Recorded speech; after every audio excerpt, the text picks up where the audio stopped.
Ladies and gentlemen, welcome to actually a podcast I'm very excited for because I've seen this gentleman here pop up multiple times on the home screen because I too look at a lot of the retro stuff constantly, buy stuff from GameStop, do all that weird stuff. So it was exciting to get this all set up and together because it takes time to get the collaborations set up, but it is good to have Matty here. How are we doing, Matty?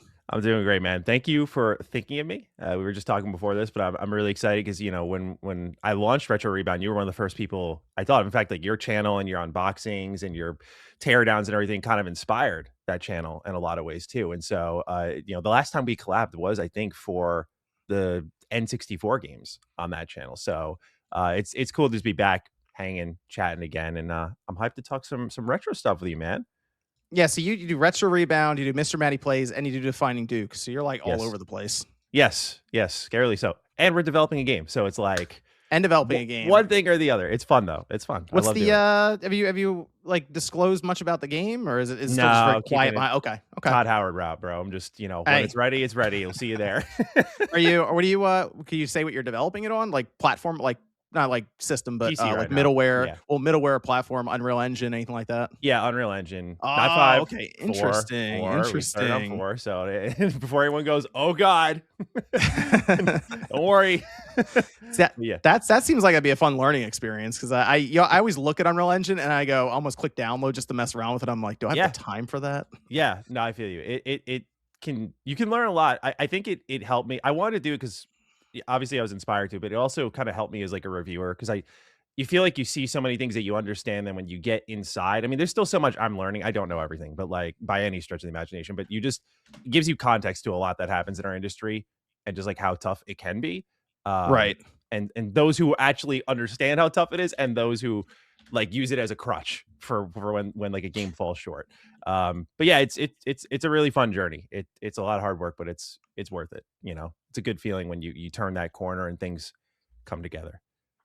Yes, I'll be very curious to see what you come up with. Very, Thank very you. curious. I appreciate it. Certainly, I got to earn it, right? Everyone's like, this guy makes YouTube videos. Like, what's he gonna do? So I appreciate it.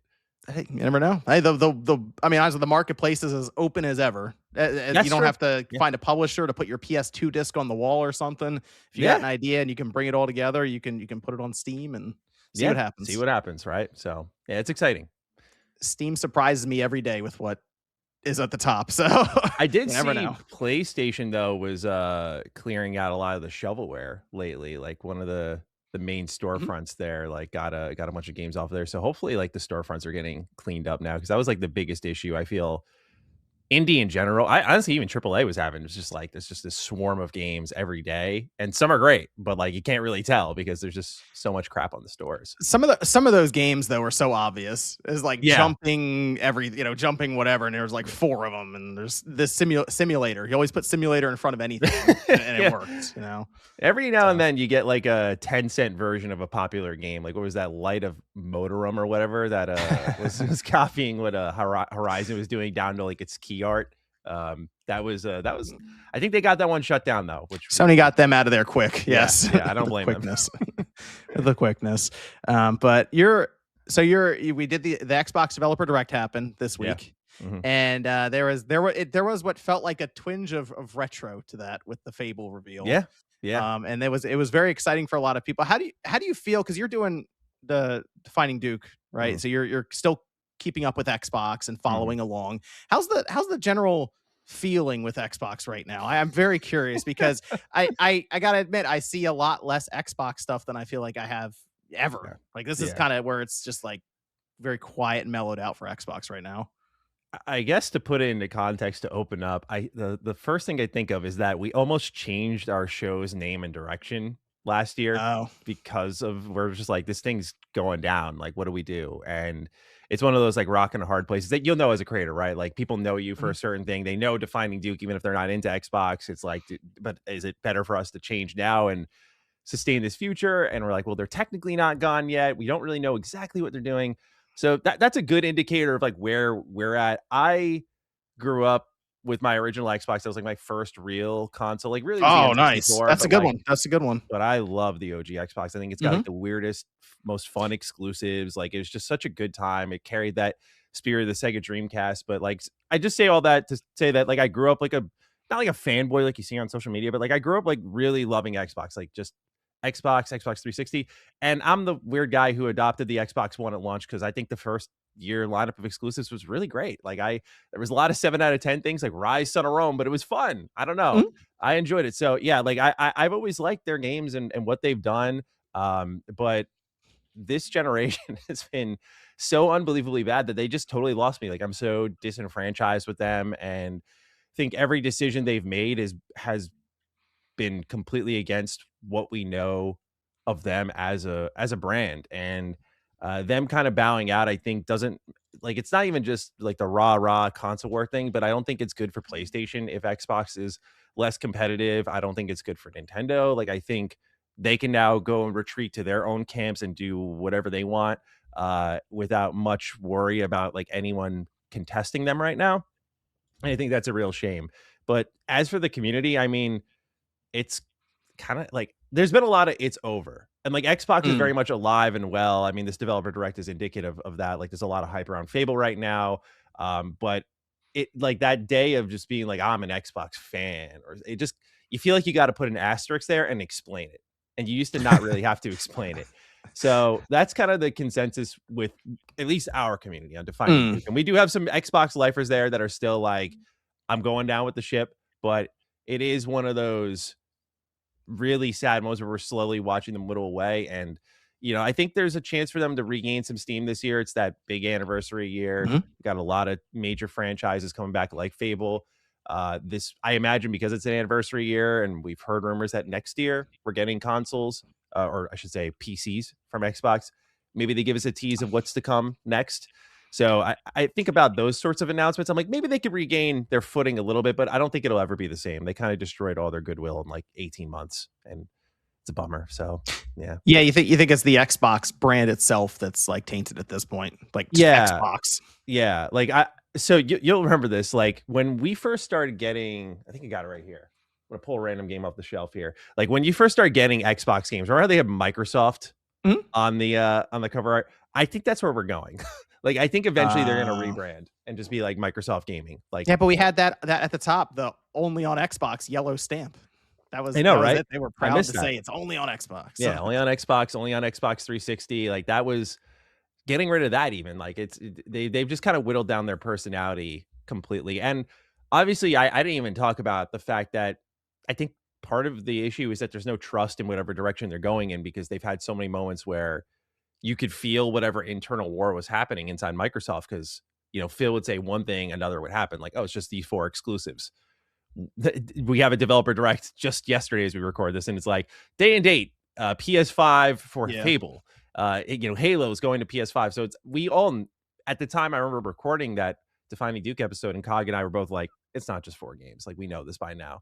But that shouldn't be your immediate reaction to like the head of Xbox saying like this is what it's going to be, right? But that distrust just runs really deep because they just kept stepping on rakes, putting their foot in their mouths. It's funny because it seems like them opening up to PlayStation and Nintendo as we're seeing Mhm. more and more games go to Nintendo, I guess, as they get everything caught up with dev kits behind the scenes. So I think we're going to see more and more Switch 2 logos say that even as we go through this year. But it seems like now because they've had that opened up, they're releasing a lot of games. And Yeah. that's the funny thing about all of this. It comes back to the platform, the console, the box, but Mhm. then you go, wow, they are like this year is going to be kind of ridiculous for Yeah. Microsoft when you compare to Sony, who's probably wants to release two or three big games in the year. Mhm. Microsoft seems like they're going to announce and release. It might be 6 or 7 games, like Yeah. big games. Yeah. Yeah, exactly. And that's what is so funny about it all is like the generation started with where's the games. Now it's like where's the platform? I like I'm one of the people who still kind of believes in the whole exclusive content thing. I think gaming is a little bit different because and you can see that because it's like a lot about the zeitgeist. Like you capture that moment and you see how these games can just gain like a crazy bit of momentum. I think Arc Raiders is a great recent example of that.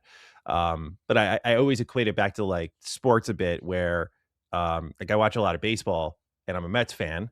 and I'm you'll a buy Phillies like, fan. uh-oh. Sorry about Mm. Bo Bichette, man. Didn't but like the Mets have their own local Mhm. network called SNY, and like you'll buy the local package for SNY to get the Mets games, but even then I don't get all the Mets games because Fox will come in and be like, "Oh, the Mets are playing the Dodgers on this day in August. This is like a playoff game basically. We're Yep. buying that." And they'll take that away from you. And so now I need to go to Fox to see that. And like I hate it, but it kind of drives me in the direction of that network now.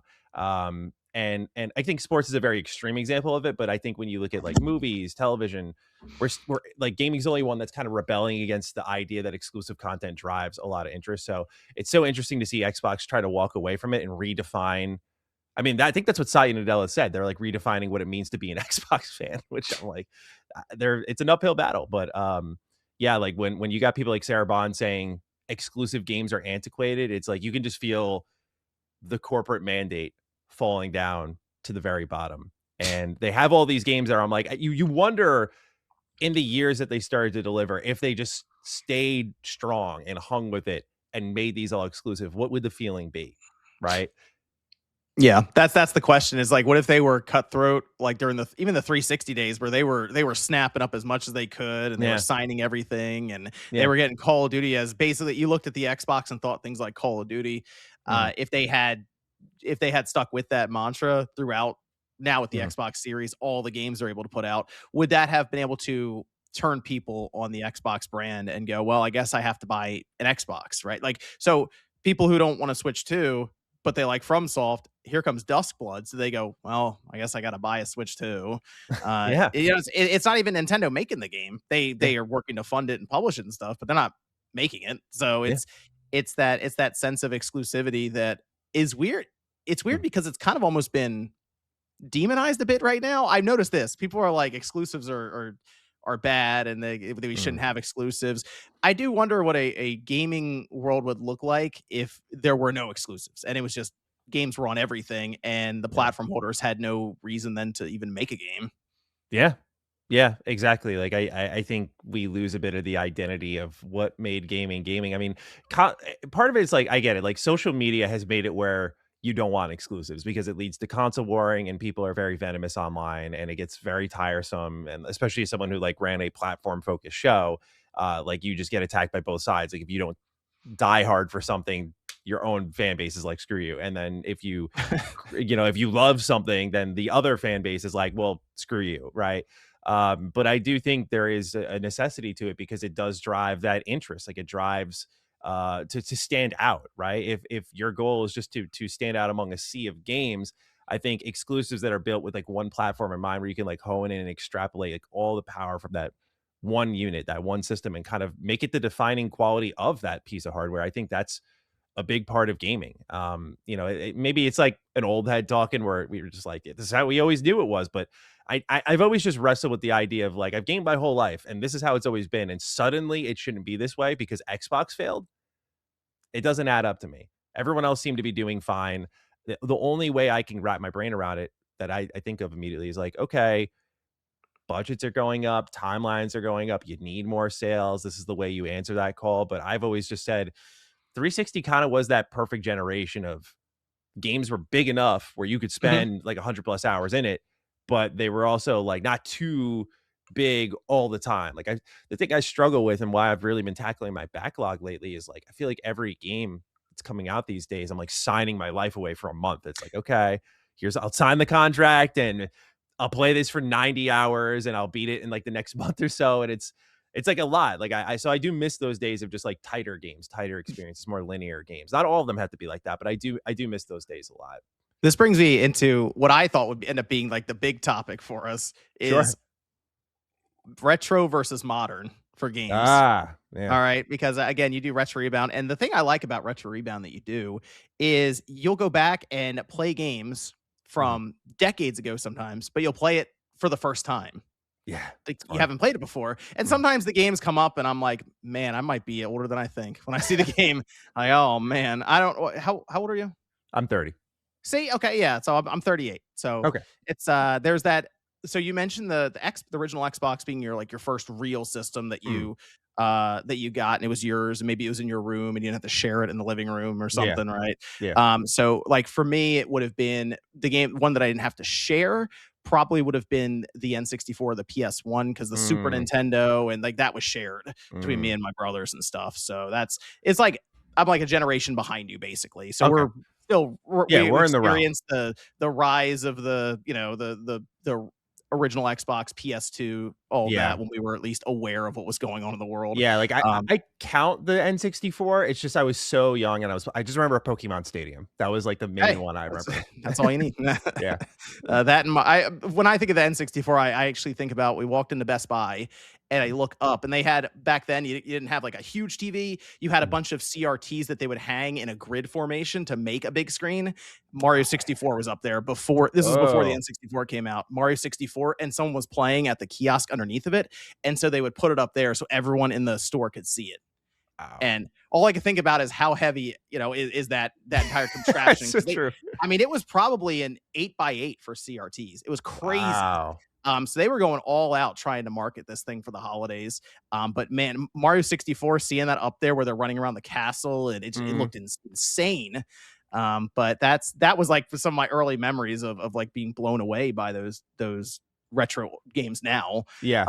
But then I think about that time. You know what it was about the older retro games? It Mhm. felt like you mentioned games were felt more completable, you could even say. They felt more Yeah. confined. It also felt quieter because I now I think people struggle with the idea of sitting down and just playing a game Mhm. without, going like this every 5 minutes looking at their Yeah, yeah, phone, for and sure. it's like, "What's going on Facebook? What's going on Twitter or X or whatever? What's Mhm. happening there?" So I almost at times will tell people, "Hey, take your phone and get rid of or suspend X or any of these social. Just sit down for an hour. Delete the Just try apps. playing a game and see Yeah, what happens. Turn out the yeah. lights in the dark at night. Like this, is that not the best feeling at It is. night back in the day? Yeah. Lights out. It's like midnight, and you're just plugging away at a game. Dude, yeah, the that brings me back to an experience I had last year. Funny enough, it was on the anniversary of this game. I had no idea it was coming up, but on kind of your note of playing games the first time, my biggest gap, I think, in gaming beyond like the NES library is the PS1 library. I was like N64 and then into Xbox. I completely missed out on so many PS1 games. And so that's what I've been really tackling over the last year. But last July, I played Dino Crisis 1 for the first time and I loved it. But what was really cool is I played it on a summer night. Phone was down, apps were off. I had the window open right next to me here. You could just hear like it was like just at nighttime, like chirping outside, Mhm. and it was just going on the CRT, and I was like, "You just got transported." It sounds very much living in the past, like, but sometimes I think you need that. It's like good for the soul. But dude, it was Yep. just awesome. Like it was like, oh, I'm like gaming like I was a kid again. I beat the game in like 2 nights like that, and it just really it hit me hard compared to most games I played that year because of just like I guess the feeling of nostalgia, like pure nostalgia while I was playing. But yeah, dude, like these PS1 games, like really, it gives you. I learned a word a few years ago that I think is one of the other main reasons I started Retro Rebound, and it's called anemoia. It means to be nostalgic for a time that you didn't like live through. And I experience that a lot with PS1 games I play, and when I see movies from the '80s.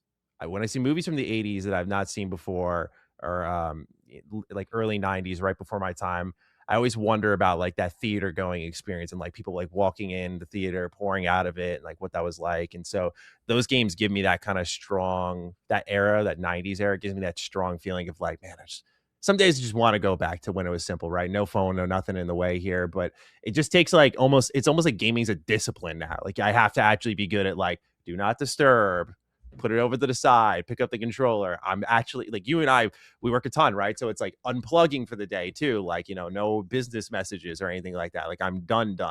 And it's really hard to do that too. So it's so easy to get distracted while you're playing today's games for sure. It's hard to describe to people what at that time back then where there's no phone following you around, nothing like that, and that it's just it was just a there wasn't as much noise, and I think that's Mhm. what really lent itself to you mentioned PS1 because there was I know we look back on PS1 games with the idea of the nostalgic look for the visuals. There was a Mhm. lot of imagination that was required most times for those games for things that Yeah. were happening, Yeah. cutscenes or anything else, because most of the characters didn't have a face really. It was just a bunch of mess of polygons, and Yeah. you have to kind of imagine how they're looking at each other and things that are happening in a scene where they're kind of next to each other and one lifts their arm up and it's like, wow, they just just killed that person completely. It's like, I guess they did. But that was part of it, was you had to really hone in and use Mhm. your imagination most times to enjoy it. But Yeah. I kind of think back, if it was a TikTok world at that time too, Mm. if it would hit as hard as it did, with Yeah. those kind of visuals. Yeah, Metal Gear Solid 1 has a cutscene like that. It's another game that's just living rent free in my head. I was really late to that one because when I played Metal Gear Solid for the first Ooh, time, it when did was you play that? played that last year. Oh man, Yeah, really? Oh, yeah, dude, that's it's awesome. it's become one of my favorites. The reason for, so people who are listening who don't watch any of the content, just so they know, the reason I skipped MGS1 is because I think I got the wrong message from Konami. So when I bought the MGS HD collection the year before Phantom Pain came out on the Vita, it was Metal Gear Solid 2 and 3 on the cart. So I was like, "Oh, I guess 1 doesn't matter." So I just never played 1. But I finally played it last year, and first of all, like, I finally got the Kojima hype with that game. I was like, "Oh my god, this is brilliant." Like, the controller port swapping and the meta Mhm. element and looking at the back of the case to Yep. get, like, the codex, like, that I thought was it was just a brilliant game from top to bottom. I love that game. And the to your point about the using your imagination, there's a cutscene where, for those who haven't played, I don't want to spoil too much, but like they a bunch of people die in a hallway. And Mhm. I think it was the Twin Snakes that shows that happen.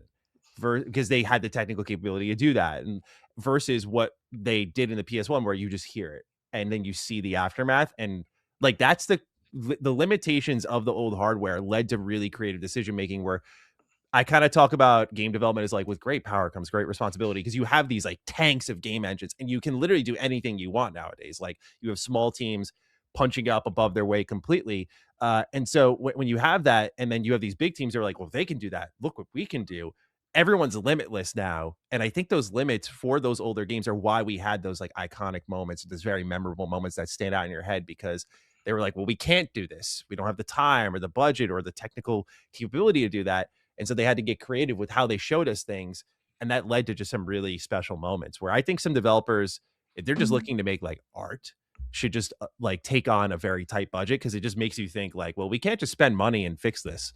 We got to find out like the solution ourselves. We got to problem solve. So that's just like what you said there about just like more creativity. That scene stands out in my head from MGS1 every time. So actually, with that, with MGS1, here's a fun story. When back then, when I remember I rented the game Whoa. from it was like a family, it was like a family rental store. So eventually Hollywood Video came in and like knocked him out completely. But before Oh, okay. that, this was of course a PS1 game. So when I rented it, it was just the two discs, but it was just in just a clear plastic case they give you. So I didn't Oh have no. the case with the code on the back. And Yeah. I get home with it and I'm going through and they keep saying, look at the back of the box, look at the package or something. I'm like, what are they Mhm. talking about? And I remember I had called my friend and I was like, you have this game. What are they talking about? He's like, well, I don't have the game anymore. I got rid of it. But Oh on the no. back, there's supposed to be a code to call Meryl or whatever. They're like, I don't have it. So I had to call the video game rental store. And it's like, this dude is like in his 50s. He doesn't know what I'm talking about. I'm like, can you help me, please? And so he eventually was able to figure it out, and he read the code on that was just how it was back then. That's incredible. Uh, Yeah, one so thing that I didn't remember until I started unboxing these older games and kind of going through the manuals is, did you ever call a helpline? They had like helplines for all these games, like people who had oh, jobs to like walk you through things. Like I never had the opportunity to do that, but I'm curious if you did. it's so yeah. So I it was because they had it. I think it was on the Nintendo had one, Sega had one. I remember that, Mm. and they would sometimes put it on their manuals, and they had it in the magazines. It's a 1-900 number, which is not good because what happens is when you call it, the idea of the 900 versus 800 is that the 900 just costs more money. It like flags it as, hey, it's going to be like $1 a minute or something Oh, I crazy. didn't know that. Wow. But unfortunately, 1-900 was used for video game help and then erotic lines as well. Oh So no. if you're a kid and you call it, and it shows up on the bill, your parents got a lot of questions for you. So, especially when the 9-year-old is calling this 900 number for help on like Contra or something. So you've actually tried you've used the helpline then? Like, is it I some yes, I called it one time for, I'm trying to remember, it might have been a Mario game or something That's dumb, amazing. when I was little, because it was for, I think it was for the Super Nintendo, because Super Mario World had a bunch of different exits, and I think it was Mhm. Special World I was trying to get to, and I'm being like an 8 or 9-year-old kid, I'm like, "How do I get to this?" Yeah. So, they'll have the answers, and I'm not even thinking about the price, and I think it ended up costing like $10 or something for like a 5-minute conversation. I They have it remember my great parents nowadays were with like, YouTube "Why?" walkthroughs. Yeah, why who called a 900 number?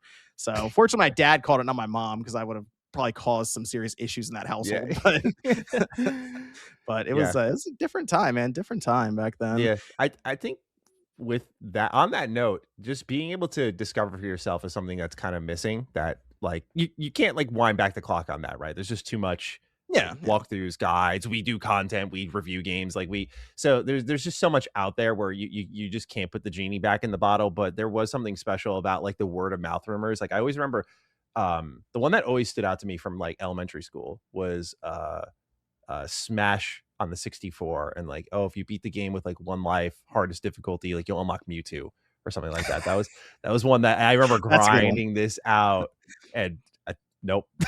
You know what's fascinating about that, though, is the word of mouth rumor that everyone knows is Mew under that truck, but I thought about it one day, I said, "Man, that spread so well Mhm. pre-internet that everybody seems to remember it, Yeah. but no one was like going back and forth online on forums or on social media like we are today. That legitimately spread from playground to playground to playground. I feel like across the US, maybe the world." Yeah. Pokemon's really a home to a lot of that stuff now because there was also I'm forgetting the name of the town where like they had the music and they said like if you if you Oh, listen to it, Lavender Town. Yeah, yeah, yeah, like yeah. you'll want to die. Yep. So that's how I always like muted as a kid. Just I was like, I don't want to like get possessed. That's what I thought was gonna happen. But that's one that also sticks with me. That was like another urban legend in gaming that got around. I think that one I did read online though. Yeah, I mean, the people had fun with it when we got the early days of like game FAQs and game winners. People were just dropping whatever out there. Press up in A or up in B, and the Pokeball will catch every time, or Oh my anything like that. god, yeah, Yep. holding B while you catch them. Yeah, I remember that. That was another one. Yeah, Pokemon really is a home for all of that. That's crazy. So let me ask you this: with the original Xbox, so something I've noticed, Matty, and I don't want to call it any individual people here, but I've noticed that this is probably years ago. I saw this. There were a lot of people who were big Xbox fans online for the Xbox One and the Xbox Series, and sometimes I would see them pop up and be like, "Hey, got the original Xbox for the first time. Going to see what this is all about." And I'm like, "Hold on a minute." I realized there were a lot of people who found their way to Xbox during the Xbox 360 days, and some of these people were older than me, so it was a little confusing for me. Yeah. But the it seemed like the original Xbox, I think, sold 25 or 26 million, outsold the Mhm. GameCube actually, which is very Really? I impressive didn't for know that. Microsoft Wow. to show up and be able to do that. Definitely in the US, it did, and I think was a good starting point for them. But I noticed that there were a lot of people who didn't necessarily have experience with the original Xbox early on. Mhm. So to hear that you were someone who was there, that's Oh, yeah. good. That's we when we Nate and I were talking about this with we had Direct Xbox for a while, and then Mm. he went and got milk and never came back. And and the thing that was so interesting is when you talk to somebody about that early days for the original Xbox, you mentioned the Dreamcast similarities, Mhm. that continuation of Sega. But I just think the original Xbox when it came out was such an interesting and like forward thinking device Yeah. that I still recommend people now to get an original Xbox and experience some of that library. Were Yeah. there any games Oh. to you that like jumped out at you with that system? Golden question. So many, so many. I think the first one, it's not like number one on the Xbox exclusive list, but it's one of my favorite growing up that I definitely played on the low, so my parents didn't hear it, but it's Death Row. Um, I don't know if you played this game, but Death Row, for those Mm-mm. who don't know, is a like sports game, but also a fighting game. And you have two teams of four. There's a disc in the middle, and then there's two portals on each side that you throw this disc into. And this is about as like early edgy 2000s as you Oh, can I get. see it. Like Like you're flipping people, like you could taunt people. Everyone's dropping the F-bomb every other The sentence. uncensored version. Yeah, just middle fingers being flying everywhere. Again, it's pure early 2000s. But this is a game that I sincerely think if it came out today with like a little bit of updated controls, it would really resonate with people. But I love this game. Like it's got a career mode, but it's like for those who like the midway sports games where you had like the MLB Slugfest. Like it was, not really a sports game. Like it had the essence of a sports game, but it was really more of a video game. It was like arcadey. That's what Death Row is. It's an Xbox exclusive, and it's back compat on 360. It's not back compat for the series consoles, unfortunately, but I love this game. It's definitely like one of my favorite games ever. I've played it so many times, and just like as you go through the career, you'll build up your roster. You'll take like sponsorship deals or not. Your character, your roster will get caught in like scandals because basically everyone here are prisoners and they're all on death row, and so you're fighting to survive. And whoever you beat in the tournament dies. It's really messed up. It's a great concept though. It's definitely one of my favorite Xbox exclusives. It's from Ubisoft. Yes. Yes. Interesting. Yeah. That's why I don't defend Ubisoft today, but I always say like those who have been around, why we care, because in the early 2000s and the early 2010s, they really did a great job. They had some unique stuff. Another one that comes to mind that I don't know how known this one is, but Blinks the Time Sweeper. Did you ever Oh play yeah. that one? Mhm. Oh, dude, Yep. come on. That's a good Like one. love Blinks, I think right? people ask Phil Spencer, I think, mentioned Blinks in like last couple of years because He people really? are asking about it. So people have occasionally brought Blinks up, and maybe it's the search for a mascot for Microsoft that's not just a car or Master Chief Yeah. at this point. Yeah. Blinks had that was interesting, the idea of rewinding time, and that was something that really popped up that generation. I don't know if it's just because the technology got there for these consoles, but when you think of, unfortunately, Prince of Persia, what happened recently with Yeah. that, but there was this sense of being able to rewind gameplay in time on the fly, That's true. I and never made that connection. Yeah. that was a big one. I remember that being shown on G4 TV in Cinematech, and I was like, "Whoa, it looks," because it looked like a 3D, like we were playing Mario and stuff. Then it looked like kind of Yeah. 3D action collectathon almost, but then you're rewinding stuff, and it's just that effect was such like an interesting thing to see in action back then. Yeah, the back of the box defines it as like a 4D platformer, like because 40, I like it. they were the ones who added the dimension of time. So I liked it. Yeah. So I never played the second one though. I'm looking at my collection right now. I have it in my collection, but I never played that one. But I did love the first one a lot. If I were to throw a third in here, like I'm trying to go off the board a little bit because like obviously there's like Fable, there's Mhm. Morrowind, like Fusion Frenzy doesn't get talked about as much as I'd like it to be.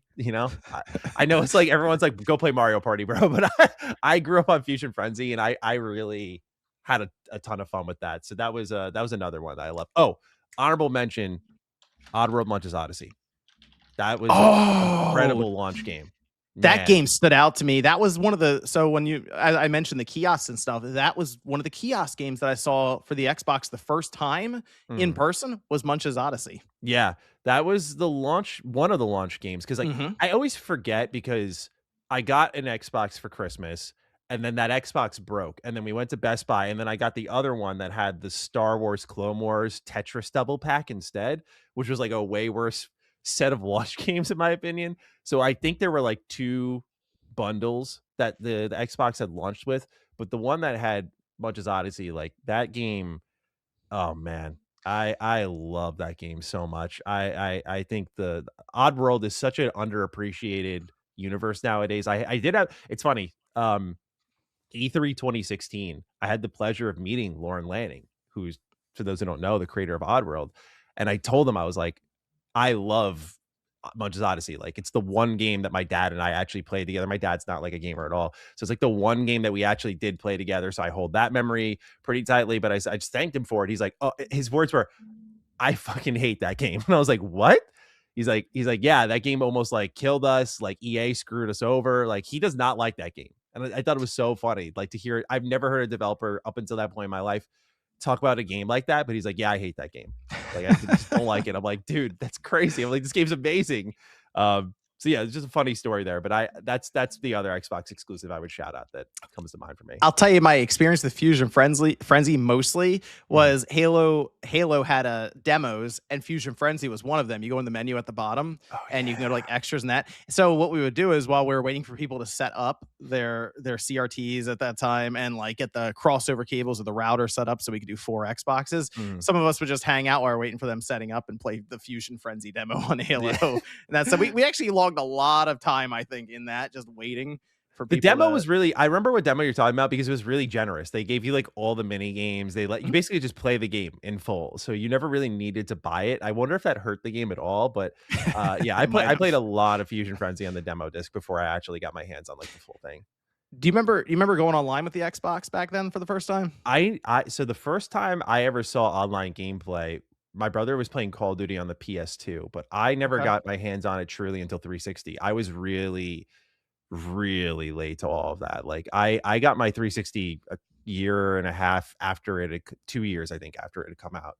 So my first like online experience was World at War, I think. Oh, wow, okay, So yeah, I was interesting. like yeah, so you can lead the charge on that. I was totally an offline gamer for the longest time. No, that's cool because the original Xbox, it was a I'd say the big jumping off point, the mind blowing experience was Halo 2 for a lot of us. Mm, You could still play things like NFL Fever and other games online, but Halo 2 really introduced the lobby system and the mm, voice chat all being combined with a game like that and the creative aspects to it, where it was a big community feel. And that's yeah. when they definitely modeled a lot of the 360 stuff off of that because then it Mm, turned into you have party chat and all these other, and then Halo 3, I mean, went crazy yeah, with it that was a Forge social everything. experience. Yeah, Yeah, so that the 360 is when it really took off. It was just the original Xbox is such an interesting thing to see online, sure. just because it was still kind of that very rudimentary online experience. Yeah. But I mean, look, the 360, that's where if people were like, oh, that's when I got online for the first time with a console, Mhm, makes sense to me because that yeah. was I think where it was really most advertised to the mainstream. So your friends are playing online, and that's the thing that's supposed to pull you in anyway. Mm. So Yeah, it's so funny to hear that that's the home of, like, the first kinda social experience because I always associate the original Xbox with, like, a creepiness, like, that dashboard, the original oh yeah, dashboard, it was, the like, very reactor. ominous, yeah, it's, like, very intimidating system to boot up, I love that, though, I love the mystique of the original Xbox. I mean, I'll put this out there now. The one of the other unfortunate things about like current day Microsoft is it doesn't have that same kind of flair to it with even No. just turning the system on. And I do wonder if that's something that has hurt the system a bit is the Xbox One and the Xbox Series, especially on the dashboard, looks the same. So, Yeah, yeah, it you didn't know. look like any rethinking. It's funny because my immediate thought is, the PS4 cross media bar, I think is, like, perfect. Like, I think they got it, and then the 5 isn't bad, but it's like, you had it, guys. Like, you didn't really need to do all of this here, where it's, like, basically 3 rows. It's really when you get to that bottom row on the PlayStation 5, I kinda start to struggle to Mm, find, like, the PS Plus and the store, and then you start to go to different tabs, and you try to get, like, the classic games, like, I always have an issue with that, and it could just be a me problem, but yeah, with Xbox, I there's like a part of me that's like, I'm glad that they sort of carried over that additional or that original dashboard, but it's definitely not exciting. It's very like it's very, which is funny where they're going. It's very Windows and it's very boring, and both sides are a little bit guilty of not leaning into nostalgia, I think, enough, and just reminding people of the good times. Like I would love if the Xbox was like customizable, where the dashboard like was you could go back to the blades. Like oh, the that'd be blades would be really cool. yeah, right. Like just let people kind of live in that era if they want to. I think that aesthetic is a huge part of it. Like PlayStation did that anniversary boot up where you could like I think you could make your dashboard like the PS2. And I Mhm. thought that was awesome. I think you could do it for each generation of PlayStation. And they were like, "Yeah, it's a temporary thing." Why? Why is this temporary? You put time into it and effort into it. People love it. Keep it around. I don't know if they Yeah. ended up doing that, but yeah, that was a bummer. It Um, was it well, that I think that's one of the big things about the retro versus modern because it seems like we do lean quite a bit towards the retro. That might be a Mm, lot of it being nostalgia, but there's just a sure. lot of personality in those eras. And Yeah.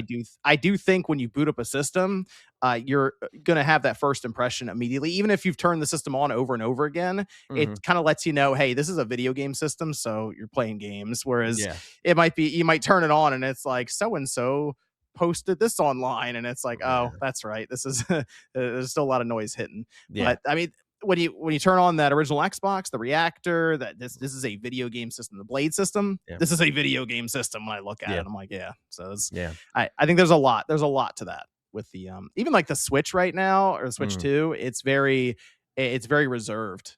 You know, it's very just kind Yeah. of basic. I don't know. Nintendo staying away from the themes. I'm curious what you think about that because, like, I feel like that's just so weird. Like, I feel there's that in the achievement system. I'm like, it's such an easy win that I get what Nintendo's mindset is. Like, I feel like they just want to do things differently because that's what they expect of themselves. But sometimes I'm like, no, just piggyback off this idea. Like, we like you. We'd love to see you do this. You know, like you'll put your own spin on it, but like do the achievement system for the love of God, please.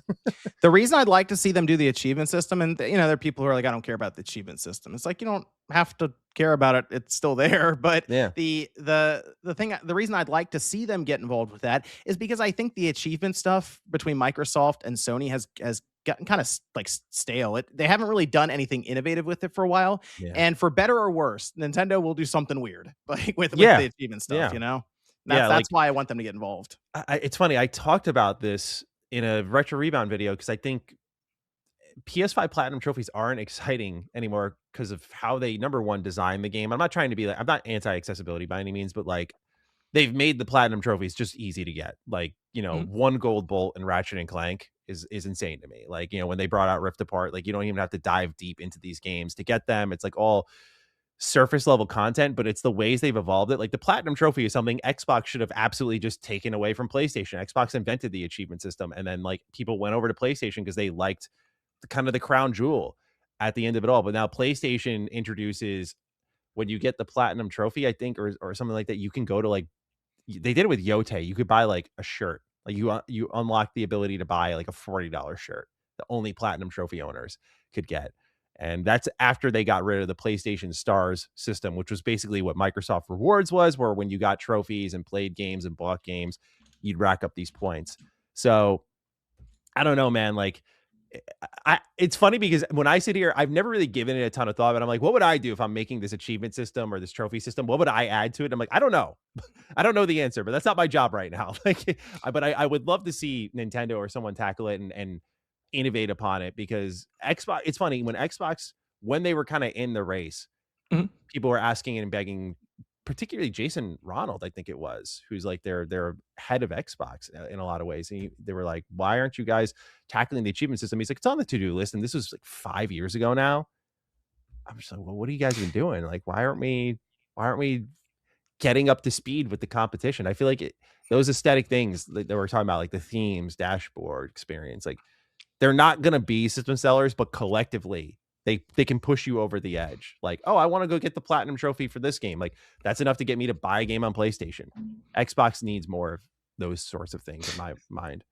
I think I with trophies or achievements, they're inherently social in nature because you want to get it so people can see that you've Flex. gotten the trophy, right? Yeah, So true. when I consider that, I do think about how PlayStation Home, I think, had a great opportunity to have things like trophies intertwine with it, to where if you have a Mm, platinum trophy, you could legitimately hang up a plaque on your wall in your own house it's a in cool idea. PlayStation Home. Yeah. Yeah. Something like that, because it seems like Sony had the something in mind where you get it and you put it in your, remember PlayStation Stars? They tried that where Yeah. hey, you can put this little Jim Ryan bobblehead in your trophy case. But when they put the trophy Yeah. case out, it looked like somebody designed it in paint. And it Yeah. was this terrible looking clip Yeah. art thing. And then they just backed away from it because no one was really using it. It wasn't Mm. integrated with the PlayStation. You had to look on your phone to see. Yeah, it was separate.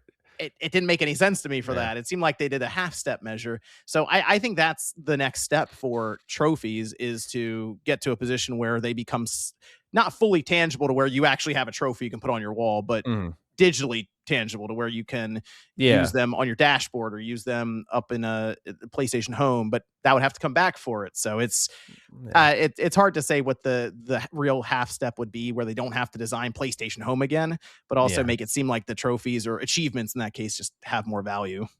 Yeah, 100%. I think on Xbox you can like pin your favorite achievements if I remember correctly, but yeah, it needs I don't know if it needs an overhaul, but it needs some new blood. It needs some fresh ideas. It needs to be expanded because for I mean, all you have to do is put on YouTube platinum trophies and like you'll see there's channels dedicated to hunting them every week. There's uh websites dedicated as like guides, like playstationtrophies.org. Power Picks, of course, is very popular for their trophy achievement guides. Like it's a whole thing. Like it's not just this niche thing like I think these companies approach it as, and it's a purchasing decision for or a reason for a purchase for a lot of people. So I hope they inject some new ideas, some new life into it. I think that would be just for across the board, and that's why it was like the one bummer for Switch 2. Like I was totally fine signing up with the Switch 2 for a stronger Switch 1. It's a Mhm. little boring, but I'm like, okay, like you know what, like the biggest problem I have with the Switch 1 is the power. It's like let's just fix that up. But it was a little disappointing when they didn't like lean into the fun stuff like that, where I thought, oh, they can definitely, since they're just kind of doing an iteration here, maybe they'll put in the themes. Maybe they'll finally do things like an achievement system or a sticker system. I don't know what you'd call it for Nintendo would definitely wouldn't call it achievements, but that was definitely the big disappointment going in. That or the There's $10 paid tutorial. There's Oh, that well, too. yeah, yeah. There's got I mean, I'm sure there's plenty of data that shows that achievements or trophies, some kind of milestone tracking keeps Mhm. people engaged on your platform. And that's if there's one word I hear constantly whenever investors briefings come out, it's engagement. Nintendo uses that word over and over again too, so Yeah. they have to know. Yeah. And maybe that's something they do this generation, but it would have to be a pretty significant overhaul. So Yeah. that's why I think people were expecting the next generation Switch 2, they would introduce it there, and they unfortunately didn't. So, Yeah. well, we'll see with that. Yeah. But I did wanna bring up, of course, that Xbox Developer Direct. Yeah. How did you feel coming out of that? So it was not really I don't know, like, when I think about it, I just definitely went in, like, I only care about Fable, Mhm. and that's how I kinda came out of it as well. I'm not against Forza Horizon by any means, it's gonna be a great game. I'm just not a huge racing game fan, I never Oh, really okay. have been. Okay. So, Horizon 6, like, the setting's cool, but, like, I just looked at it and went, "Yeah, Horizon 5 in Japan, cool." Like, might check it out, but not really high on my list, my priority list of what I wanna play this year. I because like the thing is I review a lot of games, and so I recognized over this last year or so that a lot of the experiences like I put a lot of time into have taken me away from other things that I would have liked to have played. Hence why like I have a lot of these. I played this really popular game for the first time in like 2025. It's like, yeah, like, I'm behind on a lot of things that I want to start putting my time into. So even something like Forza where I know, oh, I'll like that. I'm like, do I want to spend like 20 hours in Forza Horizon 6 or should I go like beat a game on my backlog? Like that's how I'm trying to think about it. So I think the game looked good. Um, Beast of Reincarnation, I feel like we could have a whole show talking about this game because a Game I'm Freak, it's such an interesting dynamic, you I'm trying to know? figure out what I'm looking at with this game still because the thing Yeah. that's funny about this aesthetic and kind of the gameplay style they showed off, the question that's going to I'm surprised they didn't answer it. Maybe they will in an interview. People are Mhm. going to go, "Is this a Souls game? Is that what this is?" Yeah, it's interesting to see them take like 4 different things I know and put them into one. It's not really what I expected. Uh, in a lot of ways, it feels very derivative, and that's why it's not interesting. Like, you basically have this like chain that starts with Nier Automata, and then you'll get a game like Stellar Blade, and then beneath that now is Beast of Reincarnation, where it's like, okay, like cool looking female protagonist, post-apocalyptic world, lots of overgrowth, robots are attacking you, a soundtrack that has like high key pianos and a choir in the background. Like, okay, this is very much like a Nier inspired game. But then there was like a Final Fantasy VII remake element to the combat where you could like pause for a second and choose a move for your dog. And I went, that's very interesting. But then it's Game Freak and the frame rate and the quality issues are there. Like I just played Legends ZA last year and I dared to go through Scarlet and Violet and I couldn't finish that either. It's like they've just been on I'm a 3D Pokemon hater. What can I say? But like they've been on such a downward trajectory for a while now. It's really it looks refreshing compared to what they've done before. It looks better on a visual front than anything they've done before, but it's really tough to believe in that game. It's a wait and see for me. But Fable, But Fable. Fable, you're in on that. Yes, like 8 out of 10 in on it because Okay. I'm curious how you feel because we were both around for the original Xbox, so we played Fable 1 and Fable 2 and Fable 3, and like we saw how those games progressed. I love the morality system of Fable 1. Like that's my favorite in the series. Fable 2 is like right there next See, to I it. was really into Fable 2. That's the one I got Yeah. into like heavily with the Yeah, 360. Fable 2, because Fable 2 was like the true life sim stuff. Like that, Mm. I think that defined this series because you still had the good and evil stuff, but then you had the life sim. Like it was a real do everything game. And then Fable 3 happened, right? But Yeah, I wasn't as into Fable 3. I thought that was just me for the longest time, but then I start seeing people talk about it. And they're like, yeah, yeah, the 3, that was probably the least favorite. I'm like, oh, okay, maybe. I need to replay it because there's a part of my heart that I'm like, is this overhated? But I know the load screens are terrible. But I'm like, was the story really bad? Like, I don't remember how I really felt about it when I played it Mm. back in like 2012 or 13. I know I got that on like a Christmas sale or something like that. But yeah, when it comes to Fable, they're making a really strong looking RPG. Just the comments they had on morality, I'm adjusting to because the reputation system and the choice and consequence seems very much there. It seems like a very reactive game. That's Fable. But what they said where they're like, oh, we don't believe in an objective good and objective evil. I'm like, yeah, that makes sense. Like most games do live in that gray area and the nuance of morality, and that's interesting. But I think Fable thrives in not having nuance. It's like you're either a heinous villain or you are the hero of the people. Um, that aside, though, just talking about the game itself, I mean, it looks like it's set up to deliver. I don't know if I buy its release window. It looked a little choppy at times. Really interesting to see it day and date on PS5 as well. That was one of my predictions going in. I said I think this will be day and date on PS5. I think it's just been in development for too long for them to not have this port ready to go, which is interesting compared to what they're doing with Horizon 6. Because Horizon 5 has sold stupid well on PlayStation 5. So I thought they would at least hold Horizon 6 until that was ready to go day and date. But I'll have it for the holiday at least. Maybe that's their thinking. It's like, yeah, well, if we're gonna get this out, at least we'll have it for the holiday. second wind. Yeah, Yeah. yeah, probably. But overall, like Fable from its I was also just I'm giving you scattered shot thoughts here. Mhm. Combat was kind of refreshing to see. Like I don't know how it'll play out when I actually get my hands on it, but I was just kind of happy to see a third person action combat system that didn't say to you like lock on camera, roll around. Like, I feel like third person combat has just become Souls likes. We don't really see just traditional third person action games. And I like that this kind of just reminded me of that a little bit. You saw the different styles of like strength, skill, and will kind of in play. And I think it's got a lot of potential. Like that's how I look at it. I walked out of it going, okay, like I didn't go in super concerned like some people were. But I think they answered all the right questions between like character creator, social economic simulator, that sort of stuff. But I'm curious how you feel about it because I don't know. I want to be full send 10 out of 10 Mhm. excited, but like it's because of that little reservation of like, oh, they stepped away from morality, which was like it's the main reason I love Fable.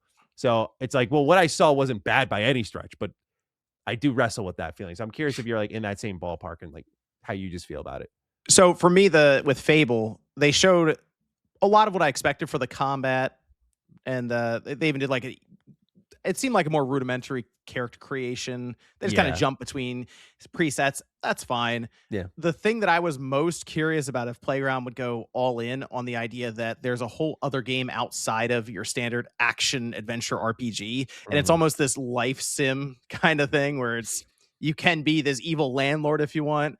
You Mhm. can kick everyone out, and I guess just have people all on the street who are homeless, and you can run shops. You can the idea being you can buy up all property, you can go out and Yeah. marry whoever you want, and have 100 kids or something, and then just divorce them and you can do all kinds of crazy stuff. Mhm. That was the part that I was a little concerned they wouldn't dive into that. But then Same. as it went along, they got through the basics, and then they said, oh yeah, and you can also do all this other stuff outside of Mhm. combat. And I said, Mhm. oh, okay.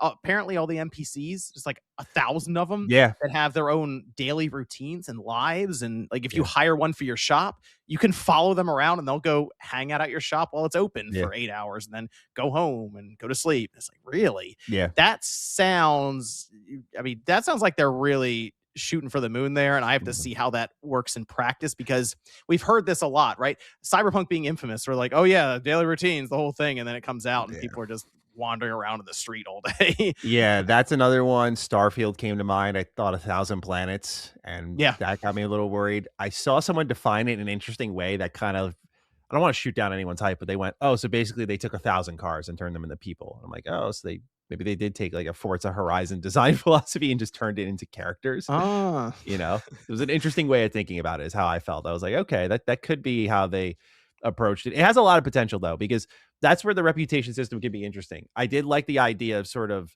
if all these characters truly are distinct, and like if you are evil, it doesn't mean everyone, like in Fable 1 or 2 or 3, like everyone boos you when you walk by. It's like there Right. might be people who are like, dude, yeah, like tax the hell out of me. I love that. Like for whatever reason, you know? So like I like that there might be people who are hyping you up. I think it has the chance to give these random NPCs more personality. So there's a ton of potential there. So the reputation system, it brings it in line with more traditional hardcore RPGs like New Vegas, Kingdom Come Mhm. Deliverance, which are excellent video games. So that's why I don't look at it and go, oh, I'm concerned. But do I think it loses a touch of that personality?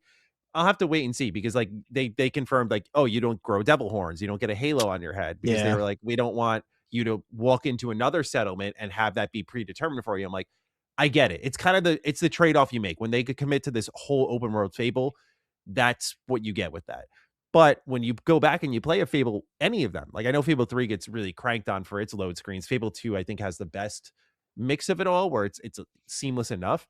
But these Fable maps are like really broken up into a lot of pieces, and it's really hard to think in your brain like how all of them gel together.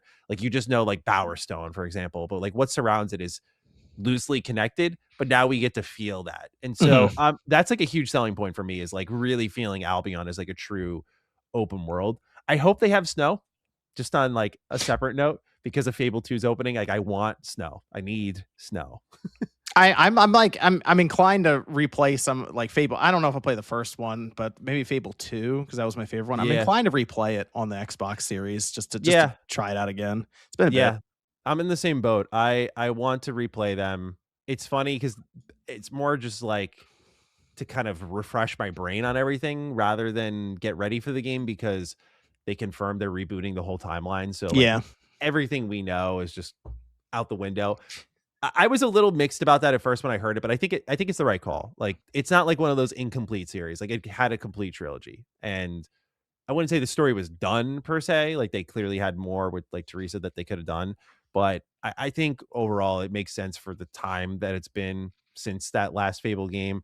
And they were in the Industrial Revolution by Fable 3. It's like if they tried to move it forward and try to disconnect it from everything that happened before, it's like now you're making a modern game. So I think reboot was the only call they can make. But it means that we don't have that moment of like you're exploring the open world and you see something that like you did in Fable 2 that's kind of called back to that like hardcore fans would notice. At least in my brain, that's how it works. Maybe they've thought of something there, but um, I am very excited though. It's definitely one of my most anticipated games. I think as I see things more like I progression, leveling, they hit dialogue completely. I want to Mhm. see that, you know. So there's some stuff that I think can balance out any concerns I have and kind of bring me more to like the truly like, okay, I'm all in level of hype. But right now there's just a touch of reservation in my heart. Like I can't let myself go fully. How fascinating is Playground Games Oh my to god, make yeah. Forza Horizon 6, which for me in this household, one of my kids is really into Forza Horizon right now. So Nice. he's like, I need to get Forza Horizon 3 because I've been playing 5, but I see 3 and that looks really cool too. So it was like $10 at GameStop. I'm saying, all right, we'll go Yeah. grab it the physically, of course. Yeah, of And course. yeah, got to get the Forza. They delist those, so Yeah, I they was just gonna say, suck. Gene. We were talking to Gene Park about Forza Horizon, and I think he went to go play 4, but it was delisted, so he was like Yep. pissed off about it. So good call to get it physically. That's exciting Yes. though. So you, yeah, the team at Playground is seems just like wicked. The fact that they might be able to pull off like these two huge open world games. I mean, Xbox has a couple of those studios now. Like if Playground can really do a good job with both these games, I think that's going to be impressive. And then Obsidian's another one. Like, you know, Mhm. I wasn't a fan of Avowed at all, but like they did Avowed, they did Outer Worlds 2 and Grounded 2 all in the same year. I loved on the opposite end of the spectrum from Avowed. I thought Outer Worlds 2 was great. So they do have a couple teams that are just are powerhouses and are just putting out stuff constantly. So, um, yeah. I also wonder if Fable is going to get any online co-op. You know, Fable 2 and Mm. 3 did have co-op, and Playground's always had a little bit of online flair in their games. So I do wonder if it's going to be true single player. That's interesting. Someone needs to get them in an interview and ask them on that one. Yeah. I'm curious if they'll slip up and say something there with that.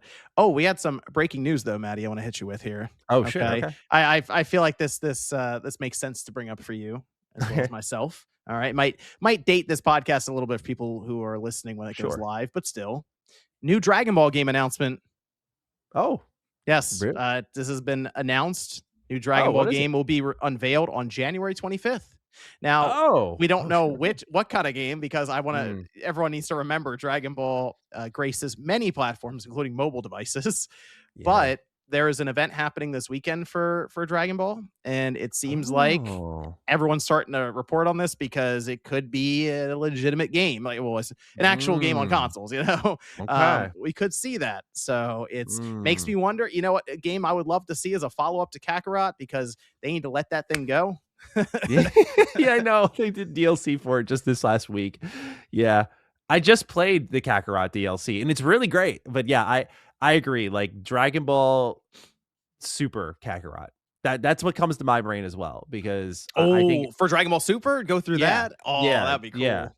I just because they do have some like super movies, but it's weird. Like they have the Daima content, they have I'm trying to remember. They have the Daima content, they have the Bardock content, they have Trunks and like his whole saga with the androids. Mhm. They have OG Dragon Ball, but they've danced around Super completely. So I feel like outside of the Frieza movie, the Resurrection F, I feel Super's right there, and I Yep. think they've been dancing around it for that reason. I could be wrong, but yeah, that's interesting. Yeah, I didn't know it was so soon. Oh, I'm excited. Um, it's definitely not going to be following up to Sparking Zero.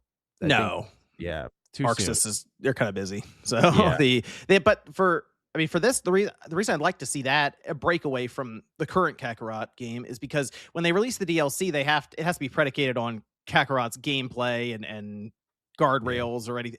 I mean if they want to make a new Kakarot game and they can kind of not go back to the drawing board but because I'm sure mm, they'll reuse assets and stuff but sure. like be able to think about the gameplay that they've gotten through feedback and then Mhm. design it specifically for current gen systems, the PS5, the Yeah. Xbox Series, maybe the Switch too, and then they can maybe take it to the next level. I would Oh, like to see that a lot. That'd be really cool.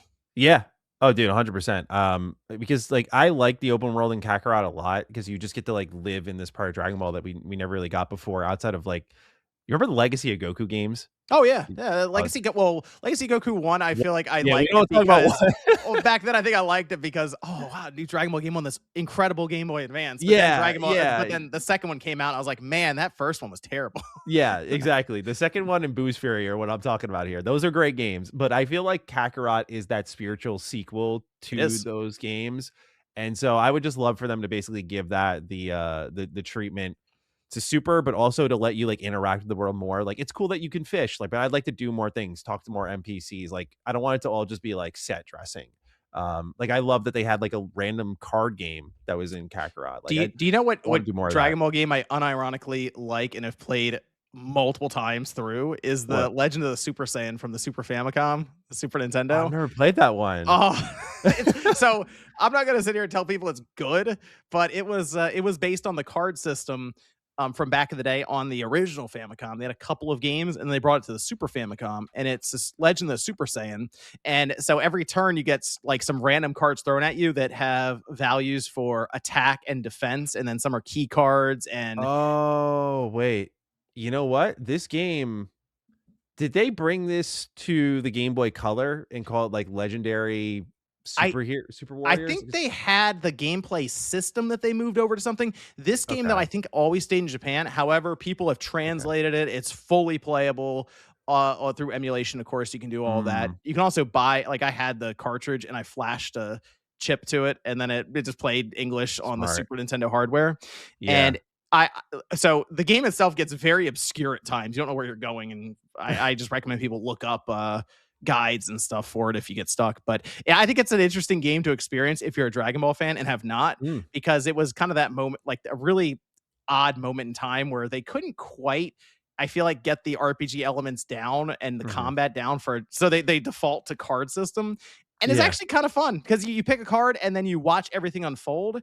And as you level up, your power level goes up, and you can see the power level. That's cool. So That's it cool. Yeah. That you does can remind me match a up. little bit of that legendary Super Warriors game then. I played that on a Game Boy Color. But that's the thing. Like my weird take is I'd love to see them go back to turn-based Dragon Ball because one of my Oh, favorite sure. Dragon Ball games was not only Attack of the Attack of Saiyans, the Saiyans. Yep. but Yes. but also Dragon Ball Fusions on the 3DS. That one Interesting. was Okay. really cool. Like I love the whole like ring out system. I love the Pokemon element to it where you could just like fuse all these characters together. Like to me, that's one of my favorite 3DS exclusives when I really think about it. I mean, obviously I'm a huge Dragon Ball fan, so like that plays a factor, but it was just such a fun, addicting game. So I would like to see turn-based Dragon Ball. I don't know if they'll do it because like One Piece did it with Odyssey, and that was really cool. So I wonder if Dragon Ball would ever do it. It feels like Dragon Ball has this identity of like it should only be action, go, go, go, fight, fight, fight. But again, I think a turn-based RPG of some kind would be really neat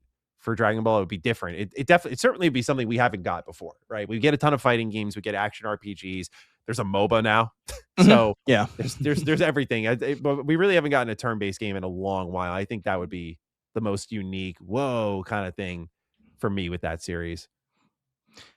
I'm looking forward to it. Well, we'll see what happens. There's a chance for incredible disappointment, so we'll see on Yeah, that's true. Sunday. It's a we'll mobile see, game. Yeah, we'll see what gotcha game. happens. But as we finish up here, Matty, I did want to ask you before we go, what you been playing?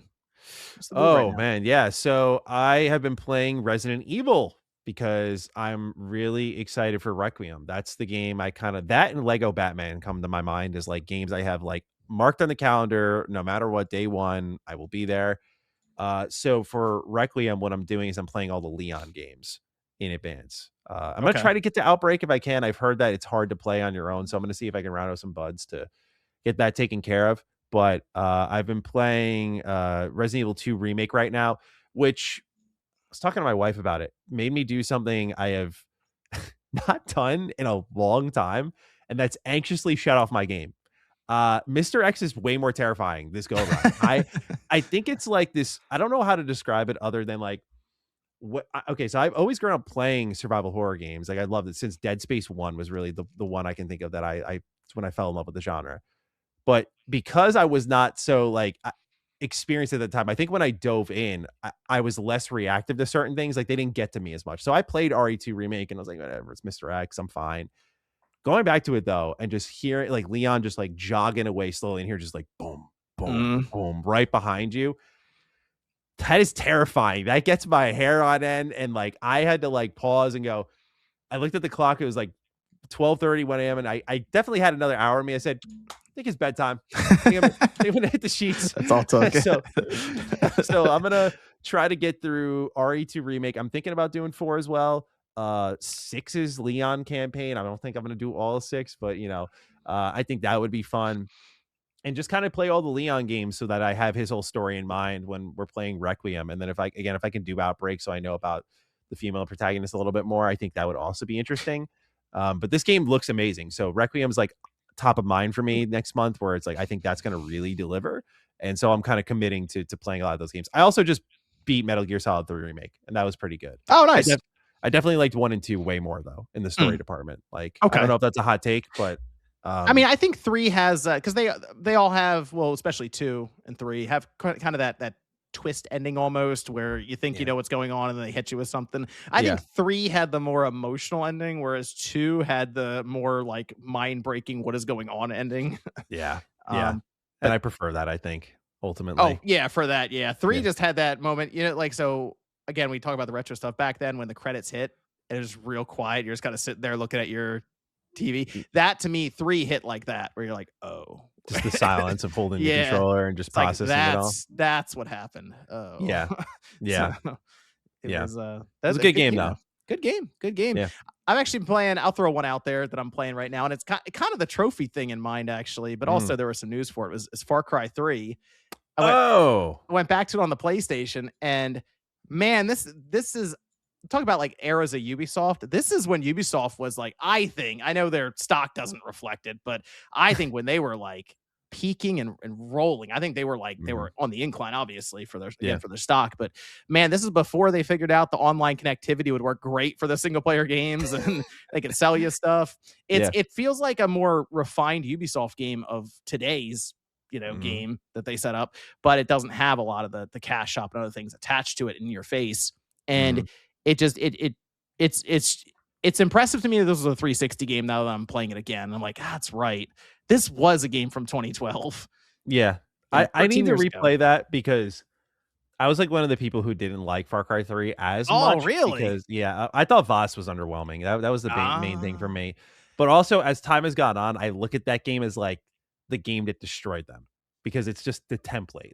They for some reason they were like pioneering the open world genre. They got to Far Cry 3, they're like, we got it. That's it. Like, there's no more after this. Like, we're just gonna do this for the next 5 years and see how it goes. And so all their games were like Far Cry 3 to me. And there were games like AC Unity that come to mind where they actually like used next gen tech, broke it open, had like a whole new parkour system where it still had that template, but it felt different to play.